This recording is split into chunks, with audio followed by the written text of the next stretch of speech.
Welcome to Amaravati news. ఈనాటి వార్తా విశేషాలు. ఉమ్మడి కృష్ణా గుంటూరు జిల్లాల పట్టభద్రుల నియోజకవర్గ ఎమ్మెల్సీ కూటమి అభ్యర్థిగా ఆలపాటి రాజేంద్ర ప్రసాద్ ఈ నెల 7వ తేదీన నామినేషన్ వేయనున్నారు. గుంటూరు వెంకటేశ్వర విజ్ఞాన మందిరం నుంచి జిల్లా కలెక్టరేట్ వరకు ఆయన ర్యాలీగా వెళ్లనున్నారు. ఇదే విషయాన్ని ఆలపాటి రాజేంద్ర ప్రసాద్ మంగళవారం తెలిపారు. శుక్రవారం ఉదయం 10 గంటలకు ప్రారంభమై ఈ ర్యాలీలో ఉద్యోగులు, నిరుద్యోగులు, బీజేపీ, జనసేన, టీడీపీ శ్రేణులు పాల్గొవాలని పిలుపునిచ్చారు. రాష్ట్ర ప్రగతికి శాసన మండలి ద్వారా పనిచేసే అవకాశం కల్పించాలని ఓటర్లకు ఆయన విజ్ఞప్తి చేశారు. నమస్కారం. నేను మీ ఆలపాటి రాజేంద్ర ప్రసాద్ని. ఈ నెల 27వ తారీఖున జరిగే ఉమ్మడి కృష్ణా గుంటూరు జిల్లాల పట్టభద్రుల ఎమ్మెల్సీ అభ్యర్థిగా కూటమి బలపరిచిన అభ్యర్థిగా పోటీ చేస్తున్నటువంటి సందర్భంలో ఈ నెల 7వ తారీఖున ఉదయం 10 గంటల నుంచి 1 గంట వరకు వెంకటేశ్వర విజ్ఞాన మందిరం నుంచి ర్యాలీగా బయలుదేరి మీ అందరి తోడ్పాటుతో కలెక్టరేట్లో నామినేషన్ వేయాలని కోరుకుంటా ఉన్నాను. ఈ నామినేషన్ కార్యక్రమానికి ఉద్యోగస్తులు, నిరుద్యోగ యువత, బీజేపీ, జనసేన, తెలుగుదేశం పార్టీ నాయకులు, కార్యకర్తలు అందరూ కూడా మద్దతుగా ఈ కార్యక్రమంలో పాల్గొని విజయవంతం చేయవలసిందిగా కోరుతా ఉన్నాను. ఈ రాష్ట్ర ప్రగతికి మీ అందరి తోడ్పాటుతో శాసన మండలిలో గెలిచి సేవ చేసే అవకాశం కల్పించమని చెప్పి విజ్ఞప్తి చేస్తూ సెలవు తీసుకుంటామని. కూటమి పాలనలో ఏపీ అభివృద్ధి పరుగులు తీస్తుందని టీడీపీ జిల్లా అధ్యక్షులు తాడికొండ ఎమ్మెల్యే తెనాలి శ్రావణ్ కుమార్ తెలిపారు. గత వైసీపీ పాలనలో రాష్ట్రాన్ని అప్పులు కుప్పగా మార్చారని ఆరోపించారు. మంగళవారం గుంటూరు జిల్లా టీడీపీ కార్యాలయంలో ఏర్పాటు చేసిన మీడియా సమావేశంలో ఆయన మాట్లాడుతూ కేంద్ర బడ్జెట్ లో ఏపీకి సముచిత కేటాయింపులు జరిగాయని చెప్పారు. అలాగే రైల్వే బడ్జెట్ ను ఆయన స్వాగతించారు. అమరావతి రాజధాని నిర్మాణం శరవేగంగా కొనసాగుతోందని వివరించారు. 17 కోట్ల రూపాయల కేటాయింపును చాలా గొప్పగా ఆహ్వానిస్తూ ఉన్నాం. అంతేకాదు అమరావతిలో రైల్వే లైన్ నిర్మాణానికి 2545 కోట్ల రూపాయల కేటాయింపులను కూడా ప్రత్యేకంగా స్వాగతిస్తూ ఉన్నాం. మరి ముఖ్యంగా ఈ కూటమి ప్రభుత్వం, బీజేపీ, జనసేన, తెలుగుదేశం కూటమి ప్రభుత్వం సాధించిన విజయాలుగా దీన్ని మనం ప్రత్యేకంగా చెప్పవచ్చు. కేంద్ర రైల్వే శాఖ మంత్రి అశ్విని వైష్ణవ్ గారు మాట్లాడుతూ చంద్రబాబు నాయుడు గారి దూరదృష్టి, కృషి మరియు సహాయ సహకారాలు చాలా గొప్పవి, అందుచేత ఆంధ్రప్రదేశ్కి ఇతోధికంగా సహాయం చేయటం జరుగుతూ ఉంది అనే అంశాన్ని స్పష్టంగా తెలియజేశారు. గత 5 సంవత్సరాలలో జగన్మోహన్ రెడ్డి గారి పరిపాలనలో ఈ రాష్ట్రం పూర్తిగా వెనక వెళ్ళిపోయింది. అది రైల్వే ప్రాజెక్టులు అవ్వచ్చు, అమరావతి నిర్మాణం అవ్వచ్చు, లేదా రాష్ట్రంలోని పరిశ్రమలకు సంబంధించిన అంశం కూడా కావచ్చు. ఏ ఒక్క కార్యక్రమంలో కూడా ముందుకు వేయకుండా రాష్ట్రాన్ని సర్వనాశనం చేసేసాడు జగన్మోహన్ రెడ్డి గారు, వైసీపీ ప్రభుత్వం. రైల్వే ప్రాజెక్టుల విషయానికి వస్తే రాష్ట్ర ప్రభుత్వ సహకారం ఎంతో అవసరం. అనేక అంశాల్లో చాలా ముఖ్యమైన ఏంటంటే ల్యాండ్ ఎక్విజిషన్, అదేవిధంగా కొన్ని చోట్ల అండర్ బ్రిడ్జిలు కట్టడం కానీ, ఆర్యూబీలు కానీ, ఆర్ఓబీలు కానీ, లేదా చిన్న చితక భూసేకరణకు సంబంధించి కానీ, ఇటువంటి అంశాలన్నింటిలో కూడా రాష్ట్ర ప్రభుత్వ సహాయ సహకారాలు అవసరం. కొన్ని చోట్ల పనులు జరగని పరిస్థితులు, లా అండ్ ఆర్డర్ సిచ్యువేషన్ కూడా వచ్చే పరిస్థితుల్ని తట్టుకుని నిలబడాలంటే రాష్ట్ర ప్రభుత్వ సహాయ సహకారాలు ఎంతో అవసరం. ఎన్నో ప్రాజెక్టులు శాంక్షన్ అవుతూ ఉంటాయి. ఇప్పుడు అమరావతికి నిర్మాణానికి సంబంధించి మనం ఒకసారి చూద్దాం. గత 5 సంవత్సరాల్లో జగన్మోహన్ రెడ్డి గారు 3 రాజధానులని ఒక విచిత్రమైన వాదంతో ముందుకెళ్ళారు. ప్రజలు చిత్కరించారు. 164 సీట్లతో బుద్ధి చెప్పారు. అయినా కూడా ఇటీవల అమరావతి మీద మునిగిపోద్దని చెప్తాడు.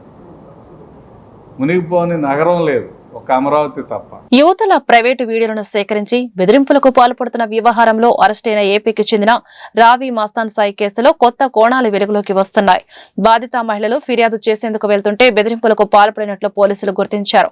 గతంలో ఆత్మహత్య చేసుకుంటానంటూ ఫ్యాన్ కి ఉరి బిగించి ఏడుస్తూ వీడియో కాల్స్ చేసినట్లు సమాచారం. సుమారు 100 మందికి పైగా మహిళలను ఇలా మోసగించినట్లు పోలీసులు అనుమానిస్తున్నారు. రికార్డు చేసిన వీడియోలతో బ్లాక్ మెయిల్ చేసి పలుమార్లు అత్యాచారం చేసినట్లు దర్యాప్తులో తేల్చారు. యువతులను మస్తాన్ సాయి అసభ్యంగా తిడుతూ మానసిక క్షోభకి గురి చేసినట్లు గుర్తించారు. ఈ నేపథ్యంలో నిందితుడిని మరోసారి కస్టడీకి తీసుకుని విచారణ చేయనున్నారు.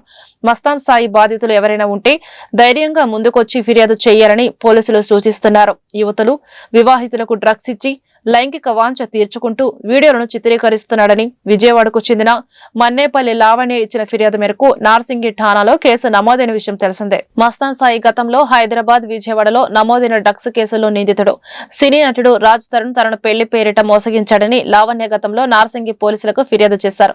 ఈ వివాదంలోనే మస్తాన్ సాయి వ్యవహారం బయటకు వచ్చింది. గుంటూరులో మస్తానయ్య దర్గా ధర్మకర్త రావి రామ్మోహన్ రావు తనయుడే ఈ మస్తాన్ సాయి. గుంటూరు ఆరగ్రహారం కన్యక పరమేశ్వరి అమ్మవారి దేవస్థానంలో అమ్మవారి ఆత్మార్పణ దినోత్సవం పురస్కరించుకొని గత 5 రోజులుగా కొనసాగుతున్న ఆధ్యాత్మిక కార్యక్రమాలు మంగళవారం ఘనంగా ముగిశాయి.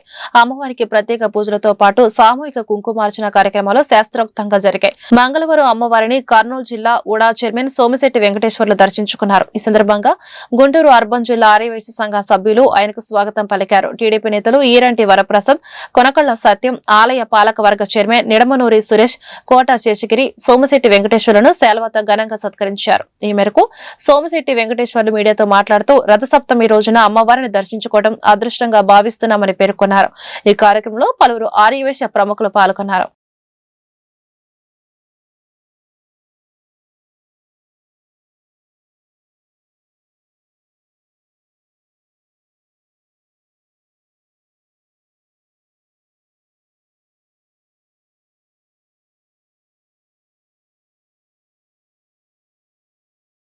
గుంటూరు నగరంలో రథసప్తమి వేడుకలు ఆధ్యాత్మిక పరిమళాల నడుమ అత్యంత వైభవపేతంగా కొనసాగాయి. స్థానిక సంపత్ నగర్ శృంగేరి శారదా మఠంలోని గంగా పార్వతి సమేత రామలింగేశ్వర స్వామి దేవాలయం ఆవరణలోని ఆదిత్య మందిరంలో రథసప్తమి వేడుకలు మంగళవారం ఘనంగా జరిగాయి. ఈ సందర్భంగా సూర్య భగవానికి పంచామృతాలతో అభిషేకం నిర్వహించారు. అలాగే అరుణ పారాయణం శాస్త్రోక్తంగా కొనసాగింది. ఈ కార్యక్రమంలో భక్తులు పెద్ద సంఖ్యలో పాల్గొన్నారు. ఈ మేరకు ఆలయ వేద పండితులు నరసింహ ఆచార్యులు మీడియాతో మాట్లాడుతూ రథసప్తమి ప్రాశస్త్యం గురించి వివరించారు.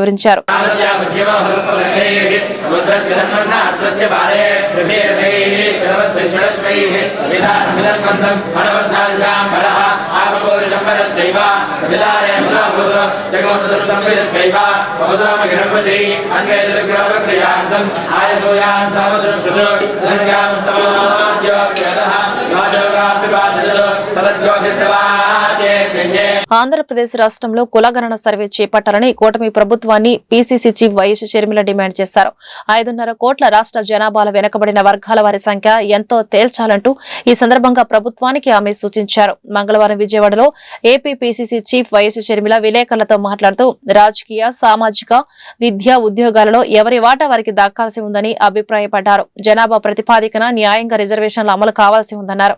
గత వైసీపీ ప్రభుత్వం ఎన్నికల ముందు కులగణన చేపట్టిన బీజేపీ దత్తపుత్రుడు మాజీ ముఖ్యమంత్రి జగన్ ఆ సర్వే వివరాలు తొక్కిపెట్టారని వైఎస్ షర్మిల వ్యంగ్యంగా వ్యాఖ్యానించారు. బీజేపీ డైరెక్షన్ లోనే సర్వే రిపోర్టు బయటకు పోకుండా కుట్ర చేశారంటూ వైఎస్ జగన్ పై ఆమె నిప్పులు చెరిగారు. తిరుమలలో రథసప్తమి వేడుకల వైభవంగా ప్రారంభమయ్యాయి. రథసప్తమి సందర్భంగా మంగళవారం సప్త వాహనాలపై కోనేటి రాయుడు భక్తులకు దర్శనమిచ్చారు. వాహన సేవలను తిలకించేందుకు వచ్చే భక్తులను దృష్టిలో పెట్టుకుని టీటీడీ అధికారులు భారీ ఏర్పాట్లు చేశారు. గ్యాలరీలలో వేచి ఉండే భక్తులు ఇబ్బందులు పడకుండా తిరువీధుల్లోని గ్యాలరీలో జర్మన్ షేడ్లు ఏర్పాటు చేశారు. గ్యాలరీలో నిరంతరాయంగా భక్తులకు అన్న పానీయాల సరఫరాకు ప్రత్యేక ఏర్పాట్లు చేశారు. గ్యాలరీలోకి చేరుకోలేని భక్తులు వాహన సేవలను తిలకించేందుకు తిరుమాడ వీధులకు వెలుపల అధికారులు ఎల్ఈడీ స్క్రీన్లు ఏర్పాటు చేశారు.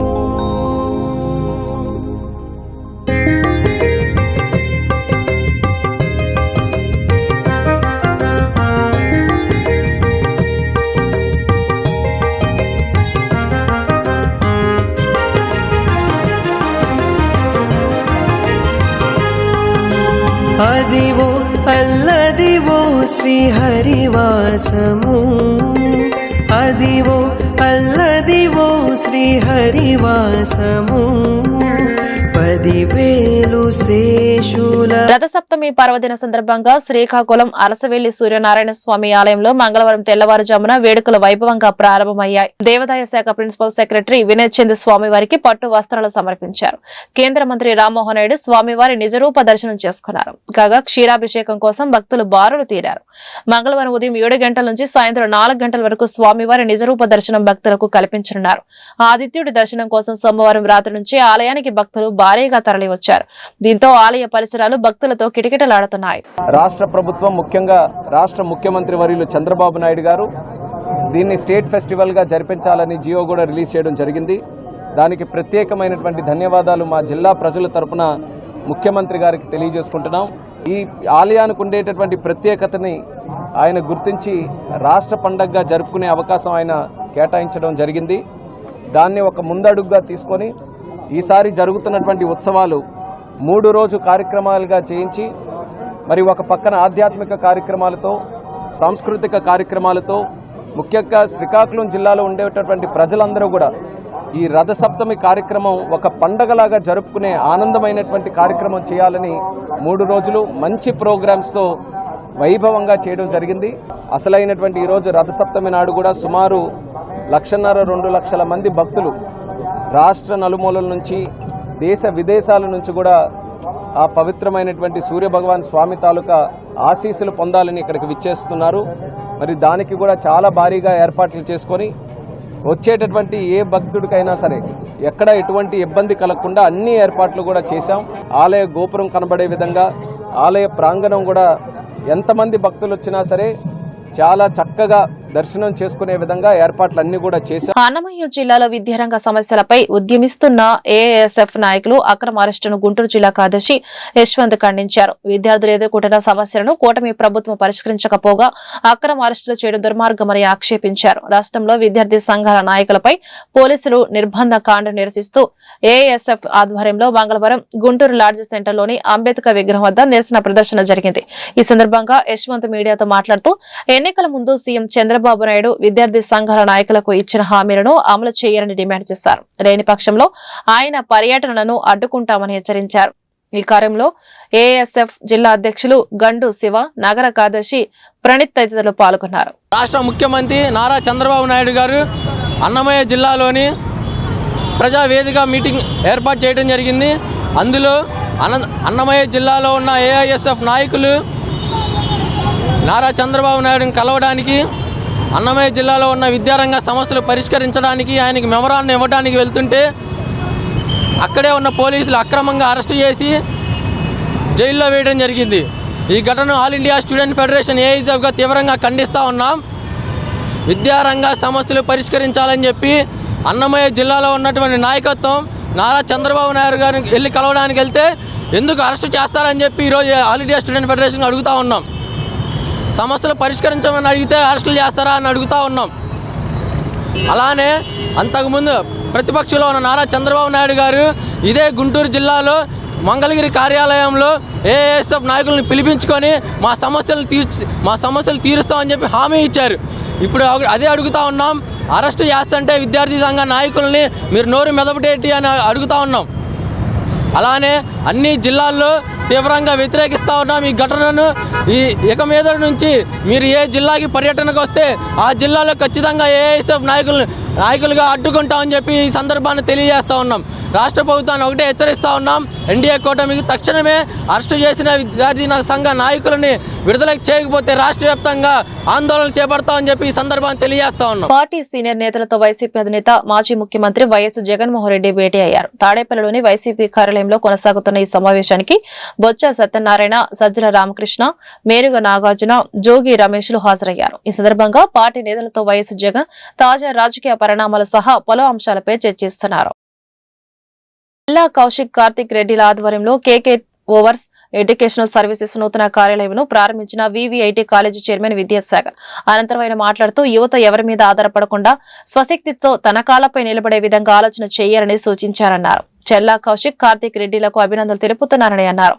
నిర్వాహకులు మాట్లాడుతూ ఈ ప్రారంభోత్సవానికి ముఖ్య అతిథులుగా విచ్చేసి మమ్మల్ని ఆశీర్వదించినందుకు విద్యాసాగర్ కు ధన్యవాదాలు తెలుపుతున్నామని అన్నారు. విదేశాలలో ఉన్నత విద్యను అభ్యసించడానికి కేకే ఓవర్స్ ఎడ్యుకేషనల్ సర్వీసెస్ సంస్థను సద్వినియోగం చేసుకోవాలని కోరారు. గుంటూరు బృందావన గార్డెన్స్ లో మా కేకే ఓవర్సెస్ ఎడ్యుకేషనల్ సర్వీసెస్ కార్యాలయంలో విద్యార్థులకు అందుబాటులో ఉందని చెప్పారు. విద్యార్థుల సలహాలు సూచనలకు మా కార్యాలయాన్ని సంప్రదించాలని కోరారు.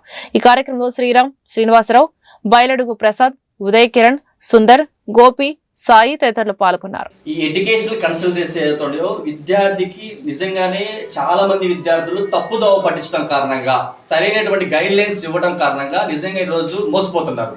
ఈరోజు ఎక్కడో నార్త్లో కానీ సౌత్లో కానీ పలానా యూనివర్సిటీ అంటే దానికి ఐడెంటిఫై లేదు, దానికి రికగ్నేషన్ ఉండదు, యూజీసీ పర్మిషన్స్ ఉండవు, లేకపోతే రకరకాల పర్మిషన్ ఉండవు, కానీ అడ్మిషన్స్ చేస్తారు. చేయడం కారణంగా ఆడికి వెళ్ళిన తర్వాత పేరెంట్ ఏమో ఫీజు కట్టేస్తాడు, పిల్లోడు ఆడికి వెళ్తాడు, సరైనటువంటి ఎడ్యుకేషన్ ఉండదు.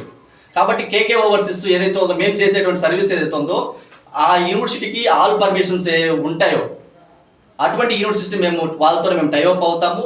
ఎందుకంటే విద్యార్థి మనల్ని నమ్మి మన గడపలోకి వచ్చిన తర్వాత ఆ రకమైనటువంటి సర్వీస్ ఇవ్వాలి. మేము పెట్టింది కేకే ఓవర్సీస్ సర్వీస్ ఏదైతే ఉందో విద్యార్థికి ఆ రకంగా సర్వీస్ కల్పించాలి. కాబట్టి మా గడపలోకి అడుగు పెట్టిన తర్వాత ఆ రకమైనటువంటి గైడ్ చేస్తాం. ఈరోజు సమాజంలో నిజంగా తప్పుదో పట్టిస్తున్నారు చాలా ఎడ్యుకేషన్ కన్సల్టెన్సీస్లో, కానీ కేకే ఓవర్స్ వాళ్ళందరికీ డిఫరెంట్గా పనిచేస్తుంది. ఎందుకంటే నమ్మకానికి అమ్మఒడిది కేకే ఓవర్సీస్. ఇది ఒకటి మాత్రం మేము బలంగా చెప్పగలుగుతాం. వార్తలు ఇంతటితో సమాప్తం. నమస్కారం.